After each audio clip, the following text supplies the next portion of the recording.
উফ, আসসালামু আলাইকুম। আমি Mahadi Hasan. Welcome to new episode. তো আজকের বিষয় হচ্ছে ঠিক আছে, ও আচ্ছা, নয়েজ ক্যান্সেল, ঠিক আছে। তো কালকে একটা নিউজ দেখলাম, চৌথ কি করছে।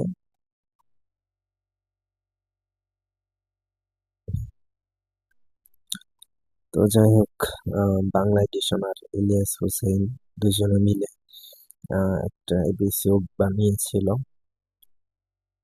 সেটা হচ্ছে কি, চুয়াডাঙ্গার একটা কি জানি চাঁদাবাজি নিয়ে, দুই ভাই চাঁদাবাজি নিয়ে। তো সেই জিনিসটা আমি কালকে দেখলাম, আবার আজকে দেখলাম বাংলা এডিশনে একটা মেয়ে সাক্ষাৎকার দিছে। দেখা বাড়িতে নাকি সন্ত্রাসী হামলা করছে, পরে ওই নারীকে আটক করছে। এই হচ্ছে গিয়ে বাংলাদেশের অবস্থা। তো আমার কথা হচ্ছে, তো এই দেশে বসবাস করব কিভাবে? অবাক লাগে না? মাঝে মাঝে ইচ্ছে করে এই দেশ ছেড়ে অন্য কোনো দেশে চলে যায়। এত বিশ্রী দেশ হইলে কিভাবে হয়? কোনো বিচার নাই, দিনের পর দিন খুন হচ্ছে, হত্যা হচ্ছে, কোনো কিচ্ছু নাই।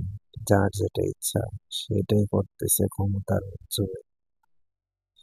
এই যে এত এত হত্যা,